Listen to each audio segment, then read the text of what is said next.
Bismillahirrahmanirrahim. Assalamualaikum warahmatullahi wabarakatuh. Alhamdulillahilladzi bi ni'matihi tatimmus shalihat wa bi fadlihi tatanazzalul khairat wal barakat wa bi taufiqihi tatahaqqaqul maqasid wal ghayat. Allahumma salli wa sallim wa barik ala sayyidina wa maulana Muhammad wa ala alihi wa sahbihi ajma'in, amma ba'd. Subhanaka la ilma lana illa ma 'allamtana innaka antal alimul hakim. Allahumma 'allimna ma yanfa'una wanfa'na ma 'allamtana wa zidna ilma. Hadirin jamaah sekalian yang dimuliakan Allah, kembali kita lanjutkan kajian kita sebagaimana biasa.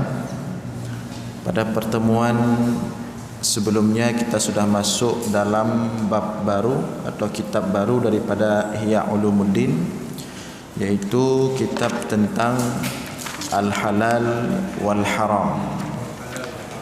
Kitab tentang Al-Halal wal Haram. Dan sudah kita lihat pada pertemuan sebelumnya begitu banyak ayat-ayat Al-Quran dan hadis-hadis Rasulullah yang berbicara, yang mewanti-wanti kita daripada perkara halal dan haram. Pada malam ini kita akan melanjutkan dengan asar daripada sahabat-sahabat Rasulullah dan para ulama salafus saleh. Contoh-contoh bagaimana para sahabat dan para ulama salafus saleh sangat berhati-hati dengan perkara yang diharamkan oleh Allah. Sangat berhati-hati dan agar tidak masuk ke dalam perut mereka makanan yang tidak halal. Jangankan yang haram, yang syubhat saja mereka sangat takut dan sangat menjauhinya. Atau disebut dengan sikap wara', sikap wara'. Nah, kita lihat wa ammal asar, adapun asar daripada sahabat dan ulama salafus saleh. Faqad warada anna as-siddiqa radhiyallahu anhu shariba labanan min kasbi 'abdihi thumma sa'ala 'abdahu faqala takahhantu liqaumin fa'a'tuni fa'adkhala asabi'ahu fi fayhi wa ja'ala yaqi'u hatta dhanantu anna nafsahu satakhruju.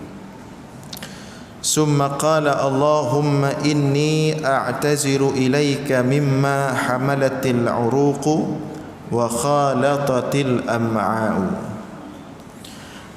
Telah tersebut dalam sebuah riwayat bahawa sesungguhnya Abu Bakar As-Siddiq radhiyallahu taala anhu syariba labanan, suatu ketika meminum susu, min kasbi abdihi, yang susu itu dikasih sama budaknya. Abu Bakar ada budak, suatu hari budak itu memberikan segala susu untuk Abu Bakar. Maka susu itu diminum oleh Abu Bakar karena itu sebagai hadiah dari budaknya. Setelah Abu Bakar minum susu itu, summa sa'ala 'abdahu, ditanya oleh Abu Bakar, dari mana susu ini? Setelah diminum ditanya, dari mana susu ini? Dari mana kamu dapatkan susu ini? Faqala, jawab budak Abu Bakar itu, takahhantu liqaumin, susu ini aku peroleh dari pekerjaanku sebagai dukun. Takahhantu liqaumin, jadi aku dulu pernah bertindak sebagai dukun, kata budak ini. Mengobati orang, membuka praktek dukun. Jadi susu ini aku beli dari uang hasil perdukunan. Ya. Mendengar ucapan itu dari si budak, dan susu itu sudah diminum oleh Abu Bakar. Fa adkhala asabi'ahu fi fayhi wa ja'ala yaqi'u.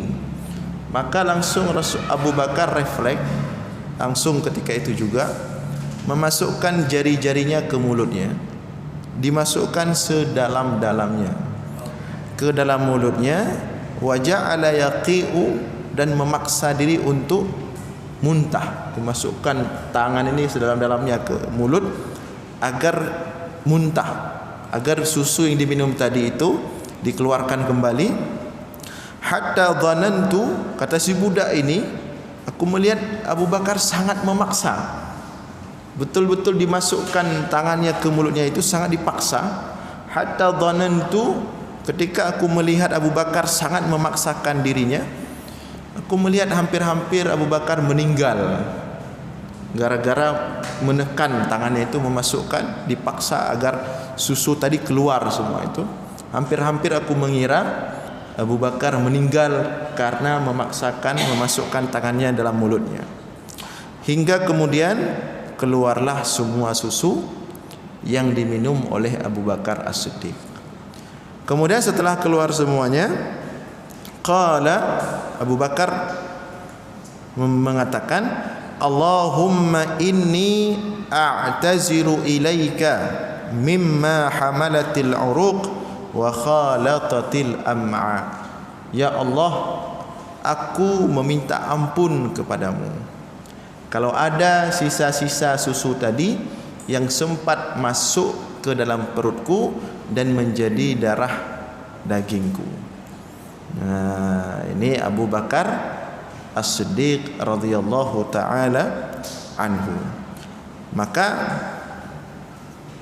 dalam sebuah hadis, wa fi ba'dil akhbar annahu sallallahu alaihi wasallam akhbara bidzalika, dalam sebuah hadis Rasulullah pernah mengatakan tentang Abu Bakar ini sangat wara sekali, tidak pernah masuk ke lambungnya itu sesuatu yang haram. Apa kata Rasulullah? Awama alimtum anna as-siddiqa la yadkhulu jawfahu illa tayyiba. Tahukah kalian, kata Rasulullah, bahwa Abu Bakar sahabatku ini tidak pernah masuk ke dalam perutnya kecuali yang halal.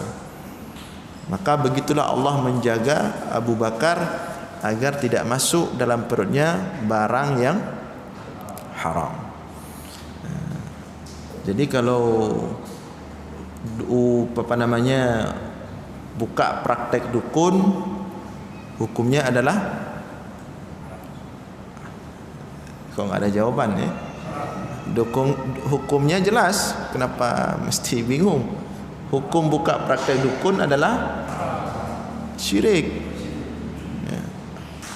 Haram jelas, tapi ini membawa kepada syirik. Kalau dia mati na'udzubillah tidak bertaubat kepada Allah, maka dia mati dalam keadaan tidak beriman kepada Allah, kekal, na'udzubillah, kekal dalam neraka. Karena praktek dukun itu adalah praktek kesyirikan dan dia dosa paling besar dalam Islam, diharamkan oleh Allah, maka setiap penghasilan dari dukun itu juga haram. Nah, makanya Abu Bakar ketika mendengar uang susu tadi itu uang dihasilkan dari perdukunan, langsung dimuntahkan. Karena itu uang daripada praktek kesyirikan, maka dia haram. Nah, demikian juga menjual barang haram, uang yang dihasilkan haram. Jual narkoba haram, maka uang dihasilkan dari narkoba haram. Hati-hati duduk ngopi dengan bandar narkoba. Berjual khamar haram, maka khamar haram, maka jual khamar haram, baik untuk muslim maupun untuk non muslim. Jadi tidak ada istilah, nanti ada hotel ngomongnya kami menyediakan ini bukan untuk muslim, tapi non muslim sama haram. Karena khamar haram, maka jual beli khamar juga haram. Kalau hukum rokok apa? ada yang kecil suaranya tadi, makruh di belakang ya. Dan cepat sekali jawabannya ya. Hukum merokok adalah bagi yang berpendapat itu makruh, maka jual beli rokok apa hukumnya? Makruh. Dan berarti uang yang dihasilkan daripada rokok syubhat. Nah, bagi yang berpendapat rokok itu haram, berarti jelas uang daripada jual beli rokok adalah haram. Dan sekarang kebanyakan ulama mengatakan rokok itu haram, karena tidak ada alasan untuk mengatakan rokok itu boleh ya. Nah, jadi begitu luar biasa Abu Bakar As-Siddiq radhiyallahu taala anhu menjaga agar tidak masuk ke perutnya barang yang haram. Wa kadzalika syariba Umar radhiyallahu anhu min labani iblis sadaqah ghaltan fa adkhala usbu'ahu wa taqayya. Demikian juga peristiwa yang sama yang hampir mirip terjadi pada Umar. Umar pernah minum susu juga, tetapi susu yang diminum oleh Umar ini susu daripada onta harta zakat. Jadi onta itu dizakati oleh orang, ditaruh di Baitul Mal. Jadi Umar ketika itu salah, ya, khata'an. Dia mengira itu susu dari onta dia, kemudian dia baru tahu ternyata susu yang dia minum susu dari onta zakat, artinya milik kaum muslimin. Dan zakat itu ada senif-senif penerimanya. Umar tidak boleh terima zakat. Nah, setelah Umar minum, dia kira itu susu dari onta dia. Ternyata susu dari onta harta zakat yang harus dia tunaikan. Maka begitu dikasih tahu, wahai Umar, itu bukan susu dari ontamu, tapi itu susu dari onta zakat orang lain yang dizakati. Maka Umar bin Khattab langsung memasukkan jarinya juga dan memuntahkan susu yang itu merupakan harta zakat. Nah, itu padahal cuma segelas susu. Coba kita bayangkan hari ini orang korupsi miliaran, ya. Begitu luar biasa jumlahnya, tapi mereka bisa tersenyum, bisa ketawa ketiwi dan santai-santai saja. Nah, ini Umar bin Khattab satu gelas masuk, itu pun enggak sengaja. Salah ambil gelas. Masuk susu dari onta hasil zakat. Maka ini juga kita perlu berhati-hati di sini. Yang tidak berhak terima zakat jangan terima zakat, haram. Ya. Yang tidak berhak terima zakat enggak boleh terima zakat, hukumnya haram. Yang boleh terima zakat ada berapa senif? Kok 5? Ada yang 6 lagi tadi ya. Anda boleh sensus ini, bukan pendapat ini ya. Semua ada 8 senif. Innamas sadaqatu, hanya saja zakat itu yang pertama lil fuqara, mesti orang fakir, wal masakin. Kemudian fuqara, masakin, terus kok hilang-hilang suaranya. Abiri sabil. Apa nak ibni sabil? Ibnu sabil itu orang dalam musafir, ibnu sabil. Oke, 3. Terus ya? Sabillah ujung nanti. Tapi dapat kita masuk terus ya. Fi sabilillah dah 4. Fi sabilillah ini artinya orang yang berjihad di jalan Allah. Ini mujahid melawan musuh Allah. Kemudian kelima, mu'allaf. Kemudian keenam, wal gharimin, orang yang terlilit hutang. Kemudian ketujuh, apa lagi? Amil, wal amilina 'alaiha, hak amil. Kemudian satu lagi ke-8, siapa? Musafir dari Ibnu Sabil tadi. Wa firriqab, yaitu pembebasan budak. 8 itu yang berhak terima zakat. Yang selain 8 itu haram terima zakat. Selain 8-nya haram terima zakat. Kalau dia enggak berhak terima tapi tetap terima, berarti dia telah memakan hak orang lain. Dia telah memakan hak orang lain. Dan senif-senif aturan Allah ini harus diperhatikan. Yang pertama fuqara, kemudian masakin, itu harus diperhatikan. Wal amilina 'alaiha, itu harus diperhatikan susunannya. Jangan diloncat-loncat itu. Ada pertanyaan kemarin, bagaimana kalau bayar zakat ke masjid? Boleh enggak bayar zakat ke masjid? Kenapa susah jawabnya? Tadi masuk enggak tadi 8 tadi? 8 tadi kan enggak disebutkan. Wal masjid enggak ada kan? Enggak ada untuk masjid, enggak ada. Zakat itu enggak boleh untuk masjid. Itu hati-hati orang kasih zakat untuk masjid. Kecuali senif-senif 8 ni dah aman semua. Senif 8 dah lebih duit, enggak ada lagi orang fakir misalnya. Enggak ada lagi orang miskin. Enggak ada lagi mu'alaf, sudah muslim semua seluruh dunia. Enggak ada lagi orang terlilit hutang, enggak ada lagi orang terlilit hutang.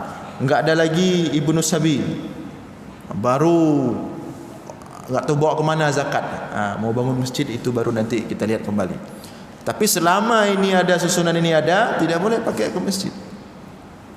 Dan yang lebih penting fuqara wal masakin. Ini kenapa Allah meletakkan fuqara dan masakin nomor pertama yang paling berhak menerima zakat, untuk menyelamatkan mereka dari kekufuran. Kadal faqru ayyakuna kufra. Kefakiran itu sangat dekat dengan kekafiran. Kemarin itu 3 orang masuk Islam berturut-turut, 3 bulan itu berturut-turut, semuanya karena faktor ekonomi. Maka itu yang pertama dulu, zakat. Masjid kita buat tenda di lapangan, bisa kita sholat. Tapi kalau orang fakir ini nggak bisa tunda-tunda. Masjid nggak ada bagus-bagus, nggak sebagus ini, beli tenda bisa sholat di lapangan. Tapi orang kalau sudah kafir, itu seluruh umat Islam kita ini diminta pertanggungjawaban oleh Allah. Kemana kita bawa harta zakat itu? Terutama yang enggak bayar zakat, kena itu kalau ada orang kafir. Orang muslim masuk berpindah agama karena ekonomi, itu orang-orang yang enggak bayar zakat itu termasuk orang yang akan diminta pertanggungjawaban oleh Allah. Kita kembali, jadi di sini Umar bin Khattab salah minum, bukan sengaja ketukar. Terminum susu yang punya onta harta zakat orang. Umar kan mengelola zakat, dia sebagai khalifah, salah minum, maka langsung dia muntahkan. Ini sifat wara Umar bin Khattab radhiyallahu taala anhu. Wa qalat Aisyah radhiyallahu taala anha, innakum lataghfuluna an afdalil ibadah huwal wara. Kata Aisyah, kalian lupa ibadah yang paling tinggi derajatnya, ibadah yang paling mulia. Apa itu? Huwa al-wara. Ibadah yang paling tinggi, yang paling mulia adalah wara. Apa itu wara?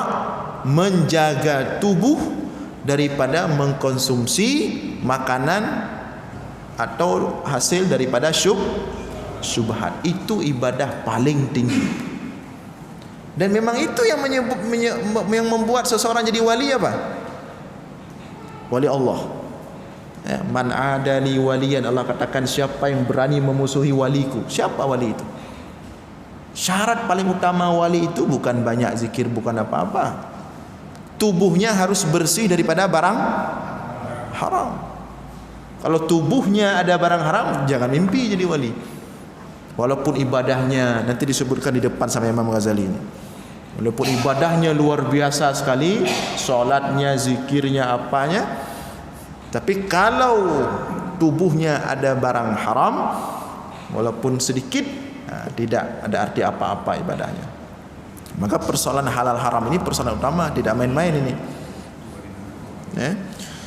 Nah, wa qala Abdullah, ini kata Abdullah bin Umar radhiyallahu anhu, "Law sallaitum hatta takunu kal hanaya wa sumtum hatta takunu kal autari lam yuqbal dzalika minkum illa biwara'in hajiz." Kata Abdullah bin Umar, "Law sallaitum hatta takunu kal hanaya." Seandainya kalian salat, saking banyaknya kalian salat, hatta takunu kal hanaya, sampai-sampai kalian seperti busur yang bengkok. Saking sujud ruku sampai bungkuk, siang malam ruku sampai bungkuk salatnya. Begitu banyaknya salat. Ya. Wasumtum hatta takunu kal autar, dan kalian berpuasa, saking banyaknya kalian berpuasa sampai tubuh kalian kal autar, seperti anak panah, kurus, rempeng, kecil. Tetapi lam yuqbal dzalika minkum illa wara'in hajiz. Itu semua tidak akan diterima oleh Allah kecuali kalian bisa memastikan tubuh kalian tidak ada barang haram. Tidak main-main halal haram ini. Illa biwara'in hajiz, kecuali kalian punya wara'. Harus pastikan tidak ada barang haram masuk ke tubuh kalian. Ini kan menjadi jawaban kenapa kita sekarang umat Islam berdoa, buat zikir sana sini, nangis-nangis. Umat Islam selamatkan umat Islam, kuatkan umat Islam. Tapi kadang-kadang pertolongan Allah tidak kunjung datang. Bukan Allah yang enggak mau tolong, tapi kalau kita punya cek, ternyata kadang-kadang tubuh kita tidak bersih daripada barang haram. Kita tidak hati-hati dalam memeriksa penghasilan kita, pemasukan kita, makan kita, minum kita. Padahal Rasulullah mengatakan talabul halali fariidhah. Memastikan setiap uang yang kita hasilkan itu halal, hukumnya apa? Wajib, bukan sunat. Jangan akhir bulan baru periksa. Dari pertama terima. Mana yang hak kita, mana yang bukan hak kita. Wajib itu. Ya, kalau bukan hak kita langsung ditolak.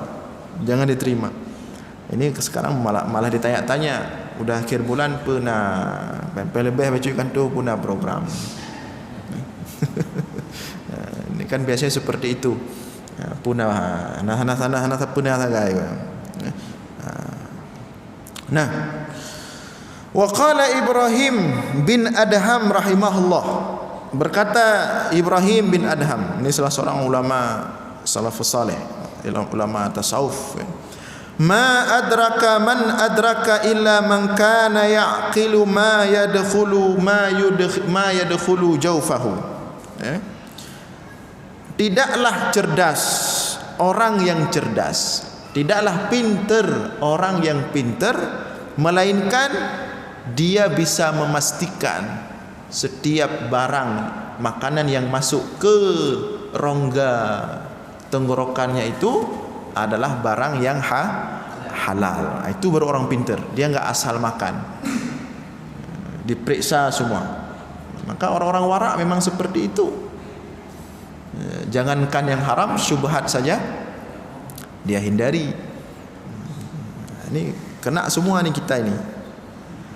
Kayaknya udah mulai diam ini, udah mulai apa? Kena semua ini. Apalagi yang SK-nya masih di bank itu.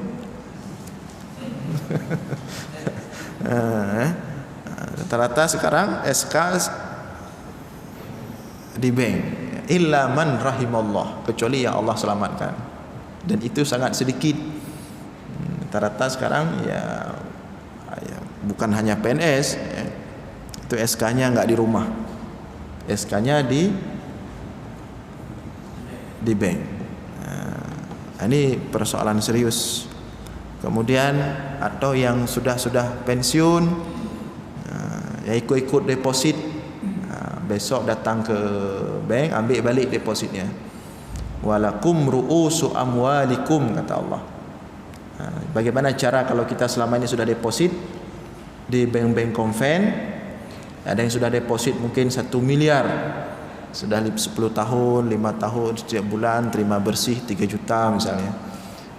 Itu mulai besok datang ke sana, tarik balik semua depositnya dan tinggalkan bunga di situ, jangan bawa pulang ke rumah. Walakum ru'usu amwalikum, ambil punya kita modal balik, bunga tinggalkan di situ. Dan jangan enggak apa, saya ambil aja bunga, saya kasih ke tempat anak yatim, saya kasih ke masjid Al-Fitrah Ngesu. Itu Al-Fitrah harus tanya-tanya itu kalau ada seperti itu. Ini kalau misalnya ada yang ngomong, ini ada bunga saya tobat nih bunga saya ini, pakai untuk masjid.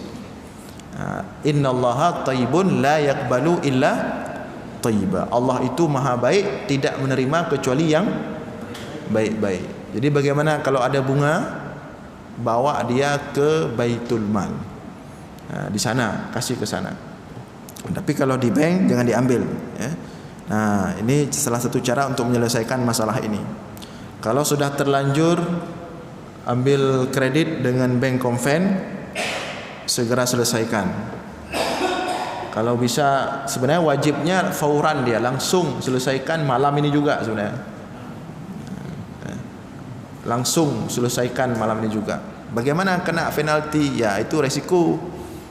Kalau mampu, atau memang enggak mampu langsung, ya selesaikan berapa tahun, berapa bulan lagi, dan jangan buat program tambah lagi kredit lain lagi. Nah itu, ini tidak ada cara, memang seperti itu, karena kita sekarang persoalannya itu. Dan ini kebanyakan sekarang itu leasing ya. Leasing sekarang jadi persoalan sebenarnya.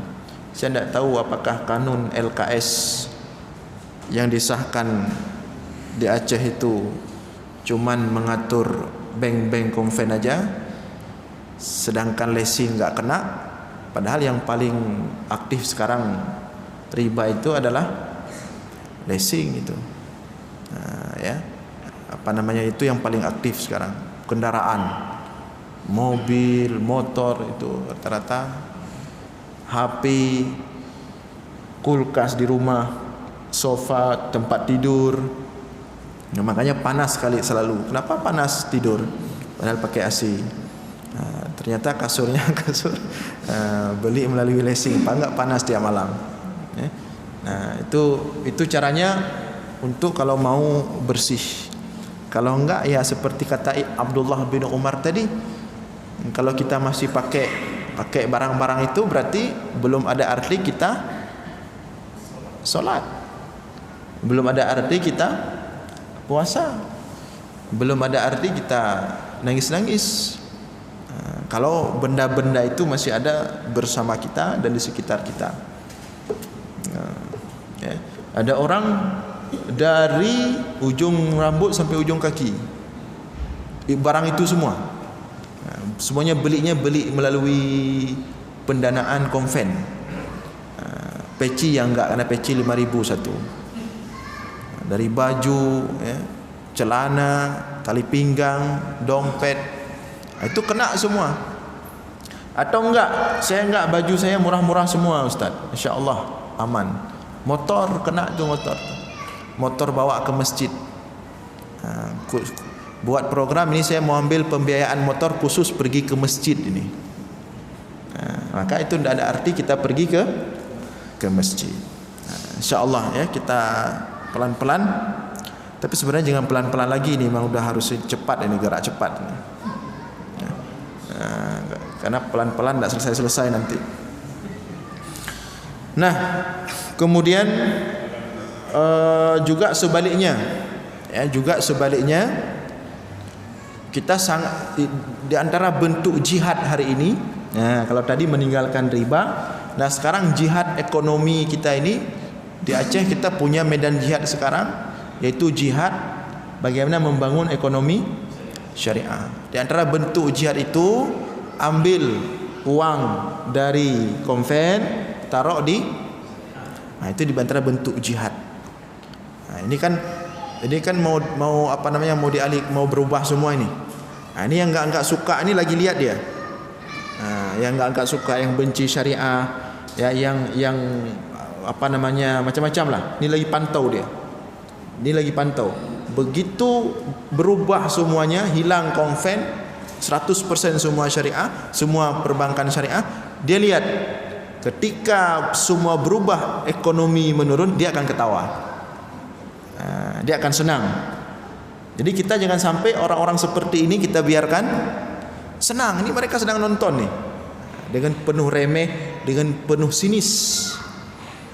Tapi kalau kita semua orang Aceh, ya, memahami ini adalah kita sedang di apa namanya, jihad ekonomi saat ini, maka dimanapun kita taruh uang, kalau bisa taruhlah di LKS, Lembaga Keuangan Syariah. Itu bagian daripada jihad. Jadi agar ketika semua berubah status jadi syariah, tetap kuat dia. Karena saya dengar sampai hari ini, saya isi materi di beberapa perbankan konven, itu terdengar apa namanya, sayup-sayup ada orang ngomong. Ketika proses peralihan ini mulai terasa agak berat, agak menurun, maka mereka meminta, ya, masyarakat, apa namanya, orang kaum muslimin di Aceh, kita harus bekerja sama dalam hal ini, saling mendukung. Jangan hanya aktivis-aktivis ekonomi syariah, jangan hanya lembaga-lembaga keuangan syariah, kita masyarakat pun harus mendukung. Insyaallah itu bagian daripada jihad ekonomi. Nah, wa qala al-Fudail, man 'arafa ma yadkhulu jawfahu katabahu Allahu siddiqan fanzur 'inda man tuftiru ya miskin. Barang siapa yang bisa memastikan setiap yang masuk ke perutnya adalah halal, ya, barang siapa yang bisa memastikan bahwa setiap yang masuk dalam perutnya adalah halal, katabahullahu siddiqa, maka Allah akan tulis orang tersebut sebagai siddiq. Itu derajat tertinggi seorang hamba Allah, siddiq. Biasanya Allah pakai kepada para rasul, para nabi, siddiqin. Nah, orang-orang yang setiap berinteraksi, ya, bertransaksi, memakan sesuatu, senantiasa memastikan bahwa itu halal, bukan haram, bukan syubhat. Kalau seperti itu selalu, maka Allah akan tulis dia sebagai siddiq. Ini tingkat tertinggi. Jadi bukan hanya di solat aja dapat derajat tertinggi, di kehidupan sehari-hari dalam memastikan makan yang masuk ke perut kita. Fanzur 'inda man tuftir ya miskin. Maka kata Imam Qadhi bin Iyad, Imam Fudail bin Iyad ini, fanzur 'inda man tuftir ya miskin. Maka periksalah di rumah siapa, bersama siapa, makanan dari siapa yang kamu makan. Disuruh periksa itu, ya, disuruh hati-hati, ya. Ini dulu ini masa Imam Fudail ini abad-abad kelima dulu, ketika haram-haram ini masih sedikit. Kalau sekarang sudah merebak. Ini kita kan sudah hampir-hampir sampai pada hadis Rasulullah bahwa riba itu akan masuk ke semua rumah kaum muslimin. Ini sudah dekat ini. Di kata Rasulullah dalam sebuah hadis, di akhir zaman nanti riba itu tidak ada rumah kaum muslimin, melainkan akan masuk riba ini. Ini kan sudah mulai ini. Dari pagar dah nampak riba, dari pagar, dari luar kita lihat dah nampak ribanya. Masuk ke dalam semua. Ya, mulai sepatu, semua, kulkas, sofa, kasur, AC, HP, semua. Ya, sudah mulai. Nah, jadi fanzur indaman tuftir ya miskin, maka periksalah, berhati-hatilah makanan yang kamu makan itu siapa yang memberikannya. Wa qala Sufyan ats-Tsauri radhiyallahu anhu, man anfaqa minal haram fi ta'atillah kana kaman tahhara thawban najasa bil bauli was saubin najasi la yutahhiruhu illa al ma'u wadh-dhanbu la yukaffiruhu illa al halal. Kata Imam Sufyan ats-Tsauri, barang siapa yang berinfak minal haram, dengan harta haram, fi ta'atillah, dalam ketaatan kepada Allah, seperti bandar narkoba. Ada beberapa wilayah di Aceh, dia menanggung biaya pesantren itu. Dia bandar narkoba. Dari mana uangnya? Dari jual narkoba. Ada beberapa wilayah di Aceh itu. Maka ketika pihak berwajib mau masuk ke daerah itu dihadang sama masyarakat, nggak dikasih bandar ini ditangkap. Apa alasan mereka? Karena selama ini bandar inilah yang membantu mereka. Atau orang korupsi, ya, biar korupsinya berkah, kasih untuk anak yatim. Nah, kata Rasulullah, orang-orang seperti ini, ya, barang siapa yang berinfak dengan harta haram dalam ketaatan kepada Allah, kana kaman tahhara thawban najas, maka sama seperti orang mencuci pakaian dengan air najis. Jadi enggak boleh kita ngomong seperti ini. Memanglah dia itu bandar besar, bandar narkoba besar, ya. Tapi selama ini baik dia. Banyak bantu masjid, ya. Baik dia. Banyak orang bantu orang fakir. Itu tidak boleh kita ngomong seperti itu. Tidak boleh keluar dari mulut kita seperti itu. Karena barang haram itu tidak ada kebaikan sedikit pun daripadanya. Allah tidak menerima barang haram. Innallaha thayyibun la yaqbalu illa thayyiban. Maka sebanyak apapun dia berinfak dengan harta haram itu, la yutahhiruhu, tidak akan bisa mensucikannya. Jadi jangan nanti orang rentenir biasanya, ya, rentenir menganggap tidak apa-apa saya berentenir, nanti kan bisa banyak-banyak sedekah. Katanya kan banyak-banyak sedekah menghapuskan dosa. Ini nggak apa-apa rentenir, yang penting sedekahnya nggak tinggal, tetap sedekah. Rentenir jalan, sedekah jalan. Itu nggak bisa, nggak bisa. La yutahhiruhu, tidak akan bisa dibersihkan dosa itu dengan harta yang haram, dengan infak dari harta yang haram, nggak bisa dibersihkan. Mau bagaimanapun nggak bisa, kecuali kita tinggalkan. Seperti ada orang bertanya, Ustaz, saya ada ambil kredit hutang beli rumah. Bagaimana itu rumahnya? Apakah saya bakar rumahnya? Rumah itu hasil dengan sistem konven, hutang, bukan jual beli, hutang. Itu bagaimana? Apakah saya bakar rumahnya untuk menghapuskan dosa saya?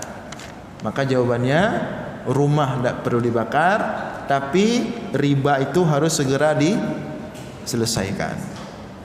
Kemudian bertaubat kepada Allah dan banyak-banyak bersedekah. Tapi bukan berarti riba jalan, sedekah jalan, bukan. Riba harus diputuskan. Kemudian di antara cara untuk menghapuskan dosa riba itu yang sudah pernah kita lakukan, baru dengan banyak-banyak bersedekah. Jadi bukan diimbangkan, riba jalan sedekah jalan. Jadi biar inilah Tak bisa. Seperti kita orang kena gula, ya. Jadi kalau makan daging kambing diseimbangkan dengan buah apa itu? Setiap selesai makan daging kambing makan buah timun, ya benar. Enggak apa-apa makan daging kambing, nanti saya minum jus timun itu. Riba enggak bisa seperti itu, enggak apa-apa riba, yang penting sedekah jangan kurang, enggak bisa. Harus putuskan riba, taubat kepada Allah, baru bersedekah. Wa qala Yahya bin Mu'az, berkata Imam Yahya bin Mu'az, at-ta'atu khazanatun min khazainillah illa anna miftahaha ad-du'a wa asnanuhu luqamul halal. Kata Imam Yahya ibnu Mu'az, sesungguhnya ketaatan kepada Allah itu adalah daripada pembendaharaan Allah kepada kita. Artinya ingin dikatakan bahwa ketika kita taat kepada Allah, itu adalah salah satu karunia, itu adalah di antara karunia Allah kepada kita. Nah, bagaimana cara membuka karunia itu, pembendaharaan Allah itu? Bagaimana cara kita buka? Miftahuha ad-du'a. Cara bukanya, kuncinya adalah doa. Jadi kalau kita kadang kan merasa lihat orang taat sekali, soleh, kita pengen seperti dia. Maka cara pertama apa? Berdoa kepada Allah. Ya Allah, saya pengen soleh seperti fulan, berikan saya kesalehan seperti dia. Insya Allah Allah akan berikan kita jalan untuk jadi orang soleh. Tapi harus serius berdoanya. Kita selama ini jarang baca Al-Quran, pengen sering baca Al-Quran. Berdoa dulu kepada Allah, ya Allah berikan saya cinta kepada Al-Quran. Berdoa. Itu miftah ketaatan. Karena ketaatan itu pemberian Allah. Maka kita minta kepada Allah agar ketaatan diberikan kepada kita. Nah, kuncinya doa. Tapi belum cukup. Wa asnanuhu luqamul halal. Nah, kunci itu kan ada giginya. Gigi kunci, asnanuhu. Jadi kalau kunci enggak ada giginya, kita masuk buka pintu, los, dia enggak terbuka pintunya. Artinya doanya enggak tersampai kepada Allah. Jadi kalau agar doa kita tersampai kepada Allah, meski kuncinya bagus, ada giginya. Nah, agar kunci kita enggak los, terbuka pintu hijab Allah itu, sampai doa kita kepada Allah, apa itu? Giginya itu luqamul halal, adalah makanan yang halal. Itu menjadi syarat makbul doa, yaitu mesti makanan yang halal. Berarti kalau selama ini doa kita tidak makbul, maka yang harus kita periksa pertama apa? Makanan. Bukan Allahnya kita periksa, tidak perlu periksa Allah. Kenapa Allah begini? Yang kita periksa diri kita sendiri, yaitu makanan yang kita konsumsi. Ya, terakhir, qala Ibnu Abbas, berkata Abdullah Ibnu Abbas, la yaqbalullahu salatan mri'in fi jawfihi haram. Tidak diterima oleh Allah salat salah seorang di antara kalian yang dalam perutnya ada makanan atau barang haram. Maka ini mudah-mudahan menjadi perhatian serius bagi kita semua, demi kesempurnaan ibadah kita dan diterima oleh Allah, yaitu kita harus bisa memastikan setiap yang masuk ke perut kita adalah makanan yang halal. Mudah-mudahan ada manfaat. InsyaAllah kita lanjutkan malam Sabtu depan. Aqulu qawli hadza wa astaghfirullah li wa lakum. Wassalamualaikum warahmatullahi wabarakatuh.